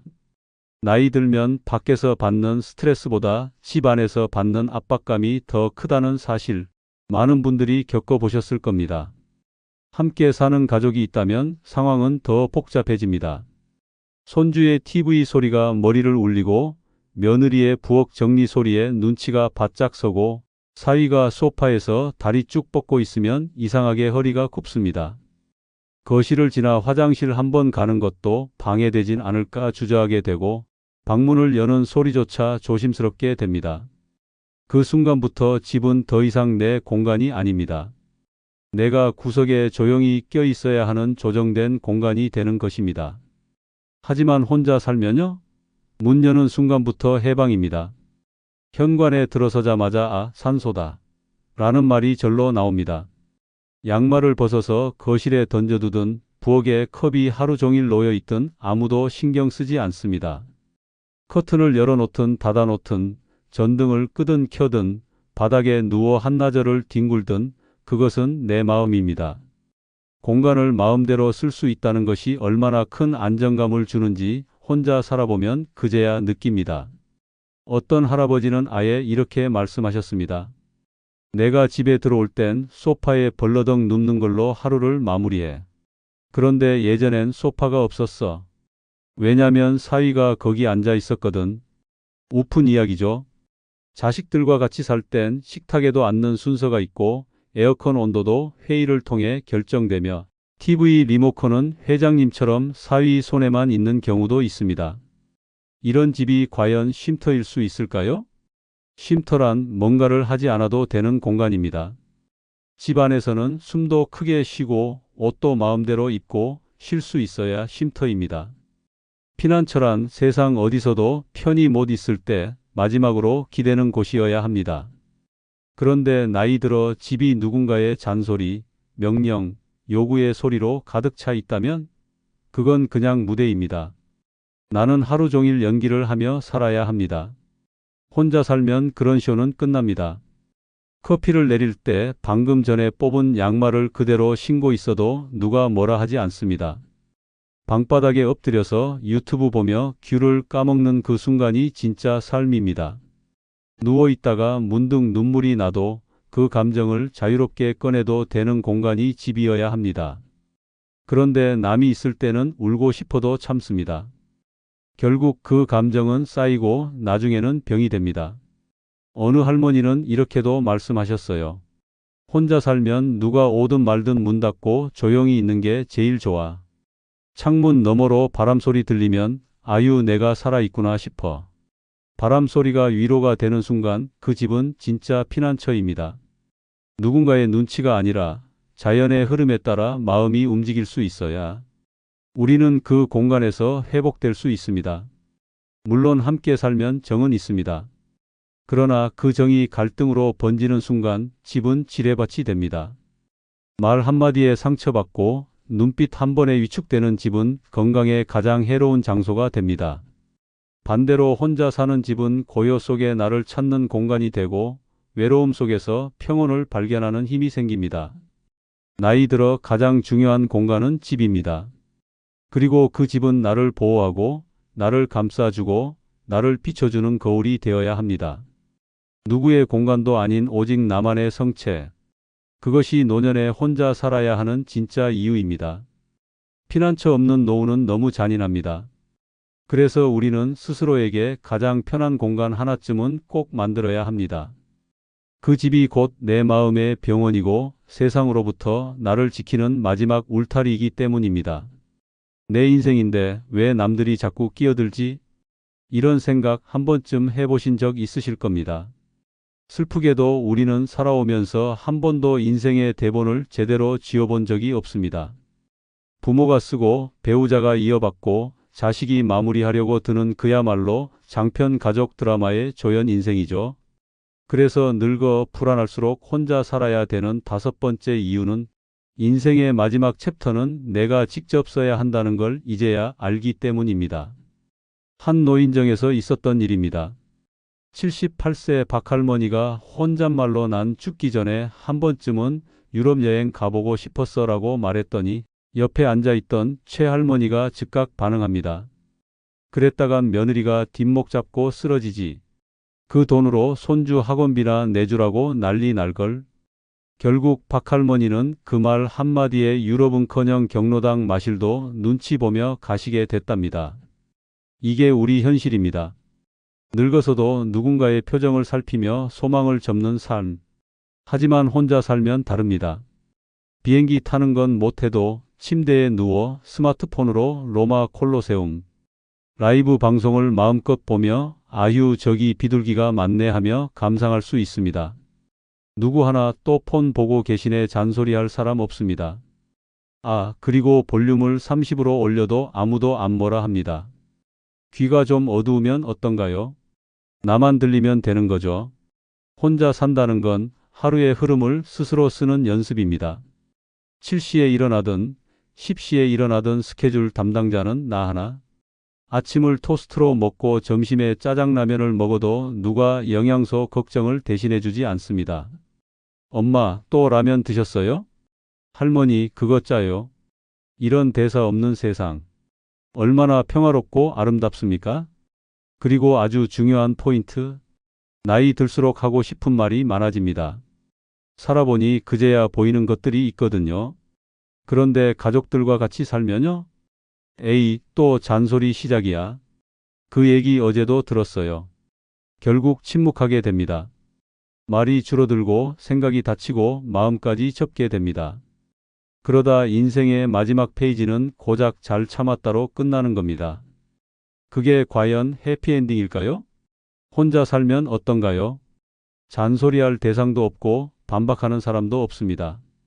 거실에서, 욕실에서, 베란다에서 혼잣말로라도 충분히 인생의 마지막 문장을 써내려갈 수 있습니다. 나는 오늘도 내 마음대로 살았다. 이 라면엔 고춧가루를 넣는 게 정답이야. 이런 식의 선언들이 모여서 진짜 나다운 엔딩이 완성되는 것입니다. 게다가 혼자 사는 집에는 마지막 대사를 외워주는 조연들도 많습니다. 라디오에서 흘러나오는 옛 노래 한 소절, 책상 위 먼지 쌓인 사진 한 장, 직접 적은 메모지 속 필체 하나. 모두 내 이야기의 조각들입니다. 누구의 간섭도 없이, 누구의 판단도 없이 그 모든 장면들이 조용히 내 이야기를 완성해 줍니다. 그래서 말입니다. 인생의 마지막 챕터 꼭 누가 대신 정리해 줄 필요 없습니다. 이제 요양원 가셔야죠. 이건 애들 위해 좀 양보하세요 라는 말에 묻히기엔 우리가 살아낸 시간이 너무 길고 너무 뜨겁지 않았습니까? 혼자 사는 건 결국 마지막 페이지를 정성껏 마무리하려는 준비입니다. 삶의 마지막 장이 어쩌다 여기까지 왔네가 아니라 이제야 진짜 내 얘기를 쓴 애가 되기 위한 고요하고 용감한 선택입니다. 그러니 부디 기억하십시오. 마지막은 누구도 대신 써주지 않습니다. 그게 아무리 가까운 자식이라도 평생을 함께한 배우자라도 말입니다. 그 페이지는 오로지 나만이 쓸 수 있습니다. 웃기든 찡하든 엉뚱하든 그건 나니까 괜찮은 겁니다. 사람들은 말합니다. 그래도 혼자보단 누군가랑 같이 있어야 외롭지 않지 않냐고. 그런데 정말 그럴까요? 말은 같이 살아도 마음은 늘 혼자인 느낌 혹시 익숙하지 않으세요? 매일 눈치 보며 조심스럽게 사는 삶보다 조용하지만 온전히 나답게 사는 하루가 훨씬 따뜻할 수 있습니다. 혼자라는 건 부족함이 아니라 선택입니다. 내가 원하는 방식으로 살아갈 수 있는 기회이자 누구 눈치도 보지 않고 나를 돌볼 수 있는 시간입니다. 나이 들수록 필요한 건 함께 사는 사람보다 함께 있어도 편안한 나 자신 아닐까요? 엄마는 늘 참고만 사셨어요. 속이 다 문드러져도 말 한마디 못하고 가족들 기분 맞추느라 본인 감정은 늘 뒷전이었죠. 근데 그렇게 살아서 뭐가 남았냐고요? 지금 와서 말하지만 결국 병만 남았어요. 마음의 병이요. 참다 보면 병 됩니다. 맞춰주다 보면 무시당합니다. 끝까지 남 눈치보다 인생 끝자락에서 울고 있는 사람들 너무나 많이 봤습니다. 더는 희생하지 마세요. 지금이라도 늦지 않았습니다. 내 감정, 내 욕망, 내 인생을 스스로 챙기지 않으면 결국 아무도 대신해주지 않습니다. 그래서 오늘 당신 인생의 주도권을 되찾기 위한 6가지 이유를 알려드리겠습니다.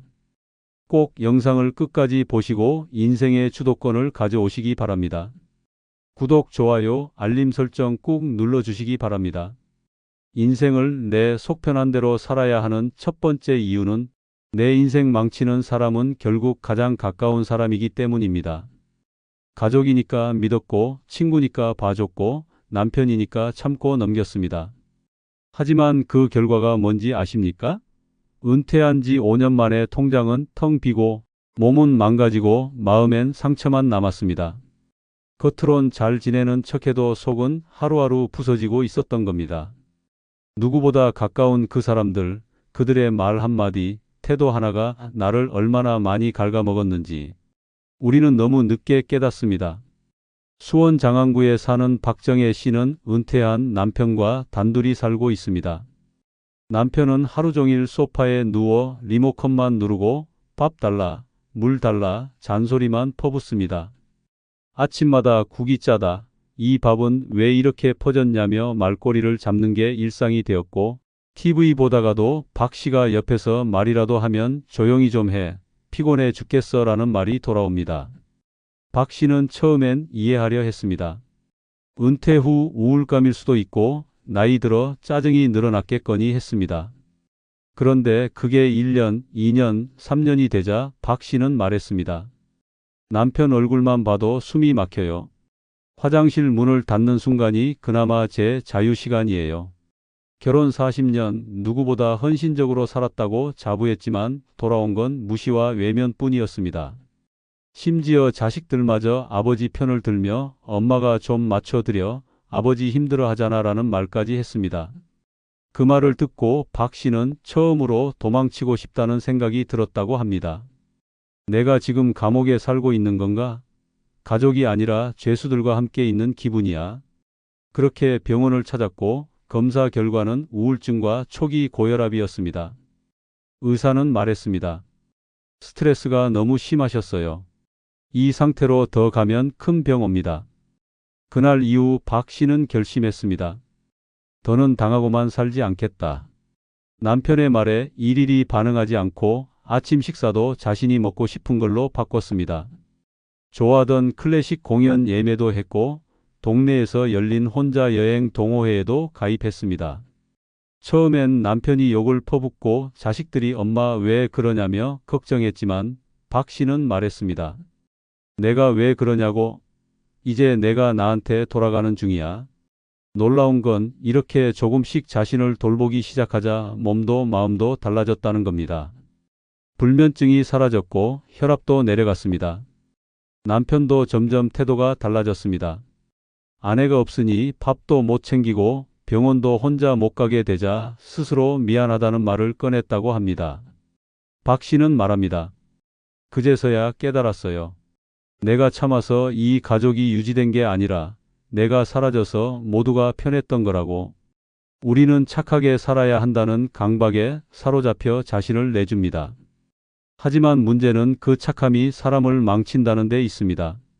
내가 맞춰주면 상대는 더 짓밟고 내가 양보하면 결국 내 삶 전체가 빼앗깁니다.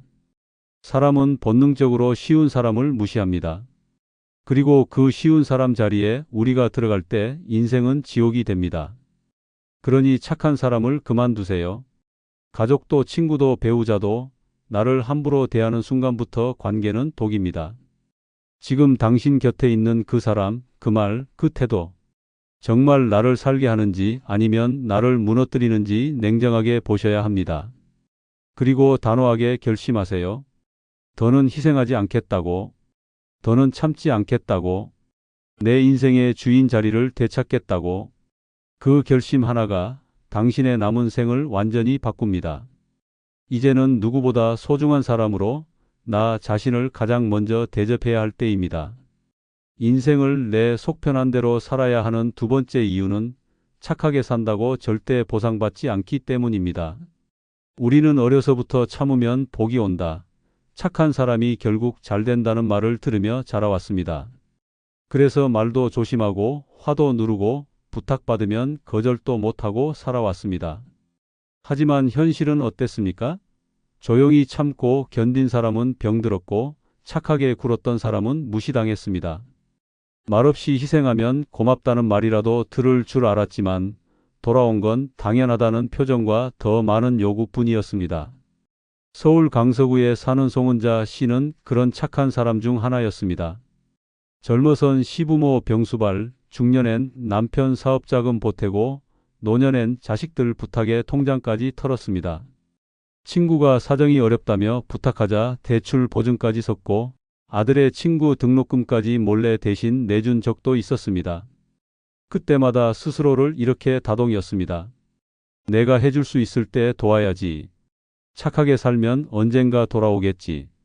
하지만 그녀는 그 착함의 대가로 외로움과 후회만 남았습니다. 대출은 친구가 파산하면서 본인이 떠안았고 아들은 왜 남의 일에 끼어드냐며 화를 냈고 남편은 그냥 남한테 너무 휘둘리지 말라고 짜증을 냈습니다. 그녀는 말합니다. 도와준 사람들은 내가 어떤 마음으로 했는지 기억도 안 해요. 그런데 나는 그날 이후로 잠을 못 자요. 내가 바보였던 거죠. 그런 그녀가 달라진 건 병원에서 고혈압과 공황장애 진단을 받은 뒤였습니다. 의사가 말했습니다. 스트레스가 원인입니다. 너무 오래 참으셨군요. 그날 이후 송 씨는 변했습니다. 부탁은 단호하게 거절했고 가족에게도 이젠 나도 내 삶을 살겠다고 선언했습니다. 사람들은 당황했고 몇몇은 불만도 터뜨렸지만 그녀는 흔들리지 않았습니다. 이제는 내가 나한테 잘할 차례예요. 현실은 착한 사람을 보호해주지 않습니다. 오히려 만만한 사람을 더 괴롭히고 착한 사람을 이용합니다. 아무도 당신의 희생에 상을 주지 않습니다. 오히려 점점 더 무리한 부탁을 하고 감정적 쓰레기통처럼 취급하며 당신을 언제든 쓰기 쉬운 사람으로 대합니다. 이게 바로 진실입니다. 이제는 바꿔야 합니다. 더 이상 참지 마세요. 더 이상 맞춰주지 마세요. 내가 나한테 상을 주고 내가 나를 지켜야만 인생이 망가지지 않습니다. 착한 사람이라는 이름 뒤에 숨은 고통, 이제는 벗어던질 시간입니다.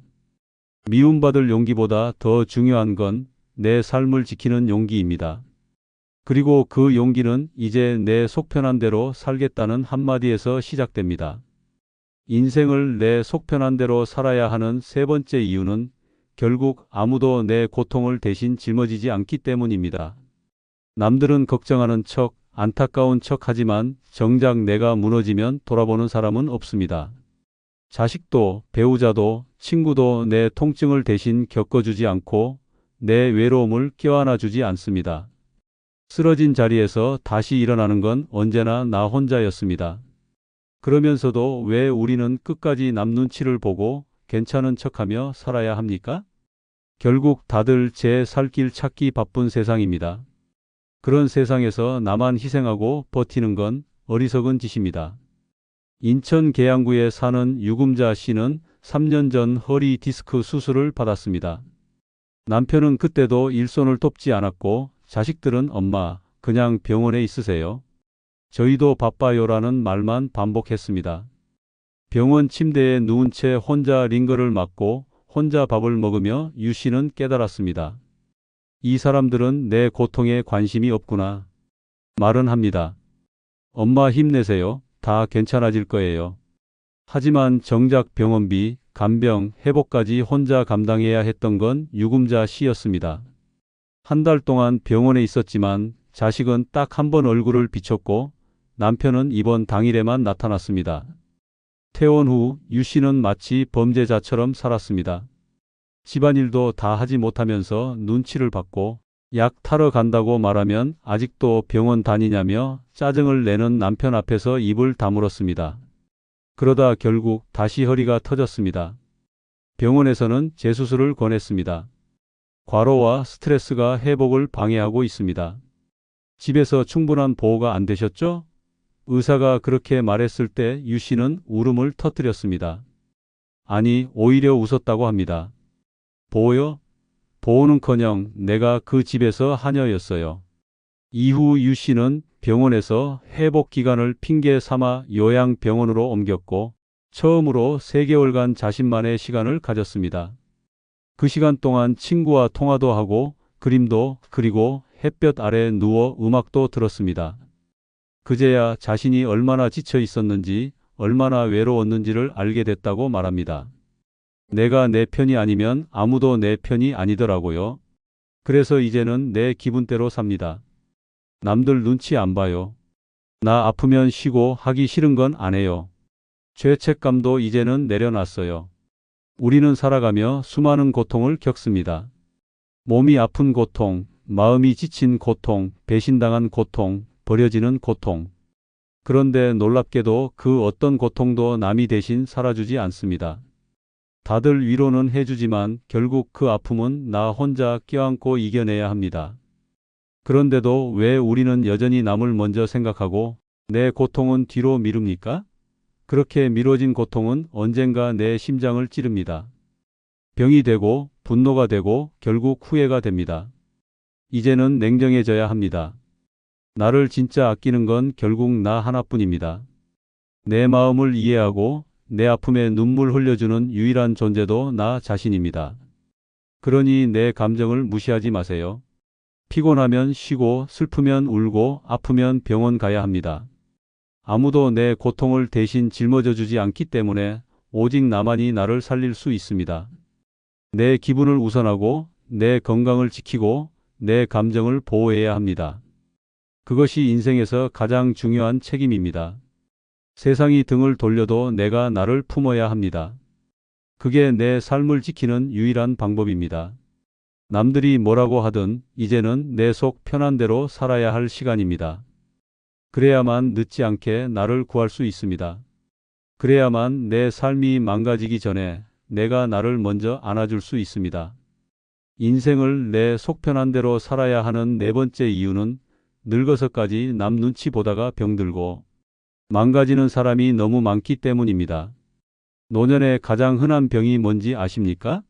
관절염도 당뇨도 아닙니다. 체면 중독입니다. 몸이 아파도 괜찮아 보여야지라고 말하고 돈이 없어도 우리 애는 잘 산다는 허풍을 치고 외롭고 죽을 것 같은데도 혼자 지내는 게 편해라며 애써 멀쩡한 척합니다. 그렇게 마음속에 쌓인 고통과 외로움은 결국 몸을 망가뜨리고 정신까지 병들게 만듭니다. 전북 군산시에 사는 윤복래 씨는 동네에서 기품 있는 할머니로 통했습니다. 항상 단정한 옷차림에 남들 앞에서는 한 번도 신세를 진 적이 없었습니다. 모임에 가면 난 애들이 자주 전화와요. 이번에 손주가 외제차 탔대요 라며 자랑도 잊지 않았습니다. 그런데 그 화려한 말 뒤에는 충격적인 진실이 숨어 있었습니다. 윤 씨는 작년부터 매달 병원비가 부족해 약을 끊어가며 버티고 있었고 월세도 밀려 집주인에게 쫓겨날 위기에 처해 있었습니다. 아들과 딸은 형식적인 안부 전화 외에는 아무런 도움도 주지 않았고 실제로 윤 씨는 2년 넘게 명절에도 자식 얼굴을 보지 못했습니다. 하지만 그녀는 단 한 번도 주변에 도와달라는 말을 하지 않았습니다. 이유는 단 하나였습니다. 남들 앞에서 초라해 보이고 싶지 않아서요. 병이 심해져 병원에 실려간 날조차 그냥 어지러워서 잠깐 온 거예요 라며 허세를 부렸습니다. 그 모습을 지켜보던 간호사가 조용히 말했습니다. 할머니, 이제 그만 체면 내려놓으세요. 그러다 정말 죽습니다. 그 말을 들은 윤 씨는 처음으로 병원 침대 위에서 소리내어 울었습니다. 체면에 가려 평생 숨겨온 외로움과 고통이 그제야 터져 나온 겁니다. 윤 씨는 퇴원 후 인생을 바꿨습니다. 동네 복지관에 가서 처음으로 식사 지원을 신청했고, 교회 노인 모임에 나가 자식 도움 못 받고 산다고 솔직하게 털어놓았습니다. 놀랍게도 사람들이 손을 내밀기 시작했습니다. 아이고, 윤 할머니도 그랬어요? 나만 그런 줄 알았네. 체면을 내려놓자 사람들은 그녀에게 다가왔고 그녀는 비로소 사람다운 삶을 회복했습니다. 윤 씨는 말합니다. 남 눈치 보느라 평생을 가면 쓰고 살았어요. 근데 내가 쓰러지니 그 눈치 보던 사람들은 아무도 없더라고요. 이제는 그냥 있는 그대로 삽니다. 없으면 없다고 하고 힘들면 힘들다고 말합니다. 노년의 체면은 독입니다. 남에게 잘 보이려는 마음이 병을 숨기고 외로움을 방치하며 결국은 삶을 망가뜨립니다. 진짜 품격은 허세가 아니라 진실에서 나옵니다. 괜찮은 척하면서 병 키우는 사람보다 나 아파요, 도와주세요 라고 말할 수 있는 사람이 더 강한 사람입니다. 체면은 내가 쓰는 가면일 뿐이고 그 가면을 오래 쓰고 있으면 내 얼굴이 사라집니다.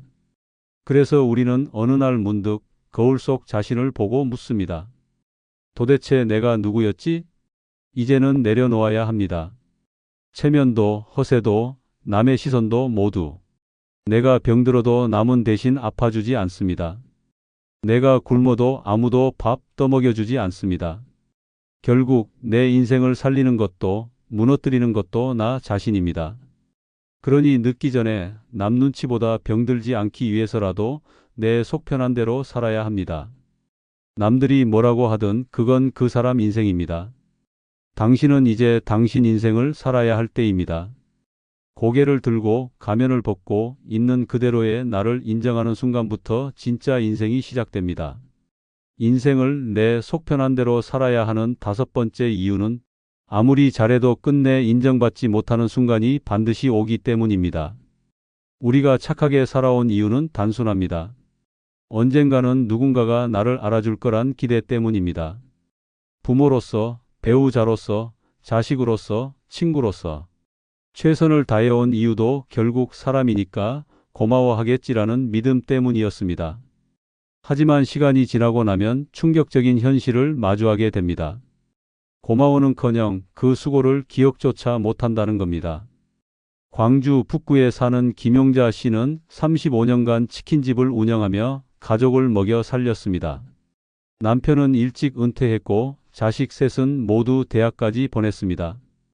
단 한 번도 손 벌린 적 없이 가게 일 끝나면 새벽에 설거지하고 졸린 눈으로 도시락 싸고 그렇게 평생을 헌신했습니다. 하지만 은퇴한 지금 자식 중 누구도 엄마 고생하셨다는 말 한마디 하지 않았습니다. 오히려 김 씨가 허리 디스크로 병원에 입원했을 때 딸이 건넨 말은 이랬습니다. 엄마, 왜 또 아프세요? 지금 저도 바빠요. 그 순간 김 씨는 깨달았다고 말합니다. 아, 내가 아무리 잘해도 이 사람들에겐 그냥 늘 있던 사람이었구나. 그렇게 사라진 존재감, 그렇게 무너진 자존감. 평생을 다 바쳐 가족을 일으켜 세웠지만 돌아온 건 인정이 아닌 무관심이었습니다. 그제야 김 씨는 눈을 돌렸습니다. 그렇게 열심히 산 나 자신에게는 단 한 번도 수고했다는 말을 건넨 적이 없다는 사실을요. 문제는 이런 사례가 결코 특별하지 않다는 데 있습니다. 우리는 흔히 말합니다. 알아서 해주는 사람이 더 손해본다. 그게 진실입니다. 묵묵히 도와주는 사람일수록 당연한 존재가 되고 목소리 큰 사람일수록 대접을 받습니다. 세상은 고요한 희생보다 시끄러운 요구를 더 먼저 들어줍니다. 인정은 결과보다 태도에서 갈립니다. 아무리 잘해도 드러내지 않으면 모릅니다. 그러니 언젠가 알아주겠지란 기대는 이제 버려야 합니다. 그 대신 바꿔야 할 건 단 하나입니다. 남이 알아주길 기다리지 말고 내가 나를 먼저 알아주는 것. 나 진짜 열심히 살았다. 진짜 잘 버텼다. 그렇게 내 인생을 내 편으로 만들어야 합니다. 그 누구의 평가도 필요 없습니다. 나는 내가 지켜왔고, 내가 견뎌왔고, 내가 살아냈으니까요. 그 사실 하나로 충분합니다. 이제 더 이상 누군가의 인정에 목매지 마세요. 칭찬에 목마르다 보면 결국 비난에도 휘청이게 됩니다. 누가 뭐라 하든 흔들리지 않는 사람은 자기 인생을 자기 눈으로 바라보는 사람입니다. 내 노력이 무시당할 때, 내 마음이 몰라줄 때 가장 먼저 내가 나를 안아줘야 합니다. 인생 그렇게 내가 나를 챙기기 시작할 때 비로소 시작되는 것입니다. 그래서 우리는 내 속편한 대로 살아야 합니다. 그게 내 존재를 지키는 유일한 길이니까요.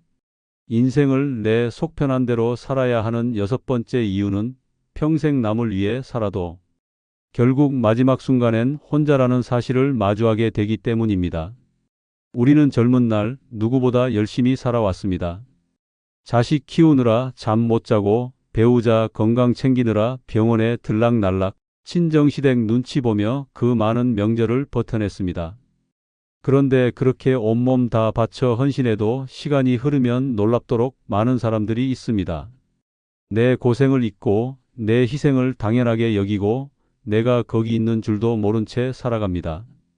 그렇게 남을 위해 살아온 인생의 끝자락에 남는 건 정적 가득한 지방과 허탈한 마음뿐입니다.